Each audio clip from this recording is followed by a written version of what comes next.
আসসালামু আলাইকুম। ভিডিও দেখার আগে শিরোনাম থাম্বনেল দেখে আবার বেশি চেতামিতে গেলে হবে না, দেখে শেষ করতে হবে। বিশেষ করে একটা শ্রেণী আছে যারা আমার অপরপক্ষ আর কি, তাদের দেখে আবার নিচে ছ্যাত করে উঠতে পারে। তো ছ্যাত করে ওঠার আগে ভিডিও দেখে শেষ করে তারপরে মন্তব্য করতে হবে বা সিদ্ধান্ত নিতে হবে। প্রথম বিষয় হলো যে 2-3 দিন আগে ভারতীয় হাইকমিশনার বাংলাদেশে এসেছেন। সেখানে বেনাপোল সীমান্তে তাকে কিছু সাংবাদিক তারা প্রশ্ন করেছে। তাদের মধ্য থেকে একজন সাংবাদিক একটা প্রশ্ন করেছে। সেই প্রশ্নটা আমরা আগে শুনে তারপরে শুরু করি। আমরা ছোট্ট রাষ্ট্র, আপনারা আমাদের কাছে বিরাট শক্তি, আপনারা আমাদেরকে লালন পালন করুন। না, আমাদের দুজনে মিলে সব। 1971 সালে বাংলাদেশ থেকে কিছু তৎকালীন পূর্ব পাকিস্তান থেকে কিছু মহিলা আপনার ওই পারে গেছিল। এর মধ্যে সবাই নয়, কিছু মহিলা আবার ওইখানে দাদাদের সাথে লাগালাগিও করছে। হ্যাঁ, তো লাগালাগি ওই সময় তো ধরেন জিনিস প্রোটেকশন ছিল না, লাগায় আমাকে বাধায় নিয়ে আসছে। ওগুলি দেশে যখন আসে সেই যেসব সাংবাদিক হয়েছে, এই যে প্রশ্ন করছে না, এই সাংবাদিক হয়েছে লেগে ওই যে সময় মাল লাগা আসছিল, যে ওর মাল লাগানোর ফসল হইলো এটা। তুই ইন্ডিয়া, তোর আব্বারে তুই কোশ্চেন করবি, তোর এত ভালো লাগে তোর মারে বোন রে ভাবিরে সবটাকে নিয়ে যা আবার লাগাইতে দে, আবারও লাগাইতে দে। তো লাগাইতে দিবি, তুই নিয়ে ওই পারে যা। এই দেশটা আমাদের, আমরা 92% আমাদের দেশ এটা। অতএব এইখানে তোর মারে লাগাক, নাইলে ফাঁক করুক, যা মন চায় করুক, ওইটা এখানে না, তুই ওইটারে মানে হালাল বানাইতে যাস না। ভাই এইসব কথাবার্তা যখন শুনি না, বুঝছেন, শরীরের রক্ত টকবক করতে থাকে। আপনারা তো মানে আমার কাছ থেকে খারাপ কথা শুনতে চান না, কিন্তু চিন্তা করতে পারেন একটা দেশের নাগরিক যারা এই গেল কয়টা দিন আগে তাদের তৈরি করা একটা ফ্যাসিস্ট এই দেশ থেকে এই দেশের মানুষ বিতরণ করেছে। এই গেল 2টা বছর আগে 2000 মানুষকে হত্যা করেছে এই ভারত। 21শে আগস্ট, সরি 25শে ফেব্রুয়ারি, মানে এই দেশের অনেক আলেমকে তারা জঙ্গি সাজে মারলো। গেল 15টা বছর বাংলাদেশকে তছনছ করে ফেলছে। একজন সাবেক প্রেসিডেন্ট, তাকে ধরে নিয়ে জেল এই হাসপাতালের ভিতরে ঢুকে বলে যে সে অসুস্থ, তার নির্বাচনে যাইতে হবে, যে এরশাদকে সরাসরি এরশাদ বলে দিয়েছে সেই কথা। এরকম একটা দেশের আমাদের চিরশত্রু, তাদের সাথে আমাদের এখনকার যে সম্পর্ক, তো সবকিছু জানে। ওর মারে লাগাইছে দেখে ওইখানে আনার পরে ওর বাপের ওই কোশ্চেন করে। চিন্তা করতে পারেন আপনি মাথা ঠান্ডা রাখবেন কিভাবে? তার এই প্রশ্নের প্রেক্ষিতে ওর বাপ ওর মারে যে লাগাইছে, ওর হাই কমিশনার আব্বা, ওর আব্বা আবার কি বলছে দেখেন।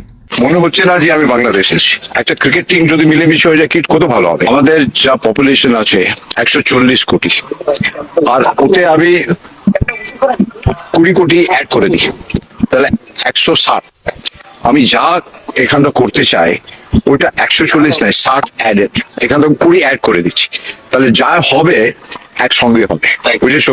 আলাদা ভাবে আমি ভাবছি না, আমার মনে ওইটা ঢুকছেই না। দেখুন তো, হেঁটে চলে এলাম। সবসময় আমি বলি একই আকাশ, একই বাতাস, একই যন্ত্রণা। তাহলে আমরা মিলে মিশে ভিসার সব বললে আমার সব মাথায় আসে। দুই ডেমোক্রেসি মিলে গেলে একটা ওয়ার্ল্ড পাওয়ার হয়ে যাবে, একটা পুরো ইকোনমিক ওয়ার্ল্ড পাওয়ার হয়ে যাবে। দেখেন, এই যে হাই কমিশনার এই কথাটা বললো, এই বক্তব্যটার জন্য এখন আপনি বলেন মানে ভারতকে কি বলা উচিত? তোর দেশের আকাশ বাতাস, তো পাকিস্তানের আর তোর দেশেরও তো আকাশ বাতাস, চীনেরও আকাশ বাতাস। এই জন্য চীন ওদিক থেকে তোর লাদাখ নিয়ে টান দেয়, ওইদিকে পাকিস্তান টান দেয় একদিক থেকে কাশ্মীরে, ওইদিকে মণিপুর টনিপুর, ওইদিকে পাঞ্জাবের লোকজনও আলাদা হয়ে যাচ্ছে। তো এই জন্যই তোর আকাশ বাতাস আলাদা দেখে সব খালি আলাদা হয়। খালি বাংলাদেশের আকাশ বাতাস তোর ভাল লাগে। বাংলাদেশে ও যেটা করেছে সেটা সরাসরি এই দেশের সার্বভৌমত্বের বিরুদ্ধে, একটা দেশের বিরুদ্ধে সে কথা বলেছে। এটার জন্য তার বিচার পাওয়া উচিত। এবং সেই বিচারের জন্য আপনি দায় দিবেন, মানে এই দায়িত্ব কারে দিবেন? মাল তো যেগুলি বসছে সব ইন্ডিয়ান মাল বসায় দিয়েছে তারেক রহমান। এখন এদের কাছে আপনি কি বিচার চাবেন? এদের কাছে বলেও তো লাভ নেই। তো যারা জুলাইতে আন্দোলন করেছেন, যারা গেল 15 বছর জীবন দিয়েছেন, যারা এই দেশকে ভারতের যে আগ্রাসন, সেই আগ্রাসন থেকে মুক্ত রাখতে চান, তাদের কাছে বিচার দিলাম যে এই ব্যক্তি যে বক্তব্য দিয়েছে, এই বক্তব্যের জন্য তার কি হওয়া উচিত। আপনারা যারা আছেন তারা এটা নিয়ে কি বলবেন, তা আপনাদের কি বক্তব্য সেটা আপনারা বলে দিন। এখন আমি আমারটা বলি আপনাদের। ধরেন আমরা যদি কিছু বলি না, কিছু বললেই তো তখন আবার আমাদের বলে আমরা নাকি খালি রাজাকার হয়ে গেছে, আমরা পাকিস্তানের পক্ষে কথা বলি। তো কিছু কিছু জিনিস আছে, যেমন যখন 9-10-এ পড়তাম, টেবিলের সামনে ফিজিক্স, কেমিস্ট্রি, হায়ার ম্যাথের এরকম অনেকগুলো সূত্র ছিল। সূত্রগুলো আমার টেবিলের সামনে টানানো ছিল, মানে যেগুলো সারাক্ষণই লাগতো। এরকম অনেক সূত্র আছে, হঠাৎ করে অঙ্ক করছে একটা, তো আবার দেখতে হলো। তো এরকম কিছু জিনিস আছে যেটা সারা জীবন আপনার খুব দরকার হয়। এরকম একটা সংজ্ঞা আপনাদেরকে আমি এখন শোনাবো। এই সংজ্ঞাটা আগেও শোনাইছি, আজকেও শোনাচ্ছি, সামনেও বিভিন্ন জায়গায় মনে করাই দিব। ধরেন রাজাকার বলে না ওরা, হ্যাঁ, তো এই রাজাকার যখন বলবে তখন একটা জায়গায় কিন্তু ইয়ে আছে, মানে আপনি নিরাপদে থাকবেন। শুধু কি মনে করেন আমি, আমার বাবা, আমার দাদা, চাচা, খালু, মামা, এরা সবাই মিলা ধরেন ওদের কথা অনুযায়ী 2 লক্ষ ওদের মা বোনকে লাগাইছে না পাকিস্তানিরা, তো এই 2 লক্ষ মা বোন এগুলোরে আমরা নিয়ে যায় ক্যাম্পে দিয়ে আসতাম, দিয়ে আসবো বলে লাগাইতো, জিনিস টিনিস সারা লাগাই দিত, লাগাই দিলে পেট বাইতে যেত আর বাচ্চা পয়দা হইতো। এই বাচ্চা পয়দা এগুলি কিন্তু এই যে এখন ধরেন সাংবাদিক এইরকম কোশ্চেন টোশ্চেন করে, আর অনেক দেখবেন ইন্ডিয়ান মালগুলো আছে, এগুলো সুন্দর করে ইন্ডিয়ার পক্ষে কথাবার্তা বলে। তো এখন 2 দিক থেকে আপনি বাইচে যাবেন এই সংজ্ঞা যদি ওদেরকে শোনাই দেন। সেটা হলো যে ওদেরকে আমরা পাকিস্তান ক্যাম্পে ঢুকাই দিয়েছি, ওদের মা বোন ভাবি টাবি ওগুলো লাগাইছে, এরপরে বাচ্চা পয়দা হওয়া, সেই বাচ্চা পয়দা এটা কি হলো? পাকিস্তানি বীজ। সেই পাকিস্তানি বীজ ওদের ঘরে, আপনি যদি রাজাকার হন আপনি কিন্তু বেঁচে গেলেন, কারণ আপনি তো রাজাকার, আপনি তো ওদের মা বোনদেরকে দিয়ে আসছেন, আপনার তো সমস্যা নেই, ওরা পাকিস্তানি বীজ। আমরা কথাবার্তা বললে যখন রাজাকার টাজাকার বলে আমরা কিন্তু একদম কষ্ট পাই না। যদি সিরিয়াসলি আপনি ডিবেট করতে চান তাহলে পূর্ব পাকিস্তান পশ্চিম পাকিস্তান এক হয়ে যাওয়া উচিত। এই 2 দেশ আলাদা থাকার কোনো দরকার নেই, কারণ এই 2 দেশ আলাদা হয়ে 2 দেশেরই ক্ষতি হয়েছে। আমরা আজ থেকে মানে কথার কথা রাগ করে বলছি না, কিন্তু আজ থেকে 55 বছর আগে আমরা স্বাধীন হয়েছে। এই 55টা বছরে আমাদের এই দেশে পাকিস্তান যা ডেভেলপমেন্ট করে দিয়ে গেছিল সেগুলো কমেছে, কোনো কিছু বাড়ে নাই। এক ঢাকা মেডিকেল ছাড়া বাংলাদেশের যত মেডিকেল আছে সব পাকিস্তানের তৈরি। আপনি সার্চ দেন, পিজি হাসপাতাল লেখেন, আপনি এই মিটফোর্ড হাসপাতাল লেখেন, কিছু কিছু হাসপাতালের নাম চেঞ্জ করেছে, যেমন পিজি হাসপাতালের নাম চেঞ্জ করা হয়েছে, সিলেট ওসমানীর নাম চেঞ্জ করা হয়েছে, বিভিন্ন হাসপাতালের নাম চেঞ্জ করেছে, কিন্তু আপনি ময়মনসিংহ মেডিকেল বলেন, রংপুর মেডিকেল বলেন, চিটাং মেডিকেল বলেন, মিটফোর্ড মেডিকেল বলেন, যত মেডিকেল আছে সব পাকিস্তান তৈরি করে দিয়ে গিয়েছে।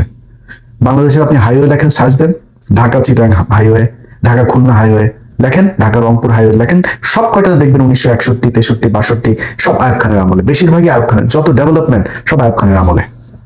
আচ্ছা, তারপরে ধরেন এই আপনার কি ইয়েটা মসজিদটা, জাতীয় মসজিদ, বাইতুল মোকাররম, সংসদ ভবন, কমলাপুর রেল স্টেশন, তারপরে ধরেন এই যে ক্যাডেট, আমাদের মূল ক্যাডেট ফৌজদারহাট বলেন, ঝিনাইদহ বলেন, সব পাকিস্তানের তৈরি। এই বুয়েটটা পাকিস্তানের তৈরি। ঢাকা বিশ্ববিদ্যালয় ছাড়া সব বিশ্ববিদ্যালয়, এই জাহাঙ্গীরনগর বলেন, সব চিটাং বিশ্ববিদ্যালয় সব পাকিস্তান তৈরি করে দিয়ে গেছে। নীল কলকারখানা আদমজি থেকে শুরু করে নিউজ প্রিন্ট, তারপরে চন্দ্রকোনা, যত কাপ্তাই জলবিদ্যুৎ, এই যে এখন একটা মাত্র আমাদের তেল শোধনাগার, এই তেল শোধনাগারটা তোদের বাপ পাকিস্তান করে দিয়ে গেছে। পাকিস্তান যা করে দিয়ে গেছে, টাকশাল, মেশিন টুলস, এই যে ফ্যাক্টরি গাজীপুরে, সব এদের করা, পাকিস্তানের করা। আমরা তো ভালো ছিলাম, যুদ্ধ হয়ে ওই পাকিস্তানের ক্ষতি হয়েছে, আমার ভাইদের, আমাদেরও ক্ষতি হয়েছে, 2 দেশেরই ক্ষতি হয়েছে। এক হয়ে গেলে আবার ভালো হবে। এখন এক হয়ে যাই, তোরা যদি নাকি ইন্ডিয়ার সাথে এক হইতে চাস, ইন্ডিয়া তোদের খালি তোর মাদেরকে খালি লাগাইছে, লাগায় প্রোডাকশন দিয়ে দিছে, কিন্তু পাকিস্তান এই দেশের যত ডেভেলপমেন্ট আপনি অবাক হয়ে যাবেন। আপনি গুগলে সার্চ দেন, রূপপুর পারমাণবিক বিদ্যুৎ কেন্দ্র কত সালে হয়েছে? গেল 4-5 বছর আগে কাজ শুরু হইলো, এই এখনো পর্যন্ত উৎপাদনে আসতে পারে নাই।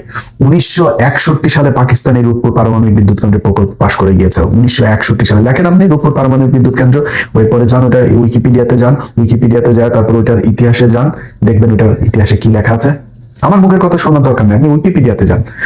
পাকিস্তান সরকার 1961 সালে রূপপুর পারমাণবিক বিদ্যুৎ কেন্দ্রের পরিকল্পনা করে গিয়েছে, আমাদের লোকজনকে বিদেশে পাঠিয়েছিল প্রশিক্ষণের জন্য।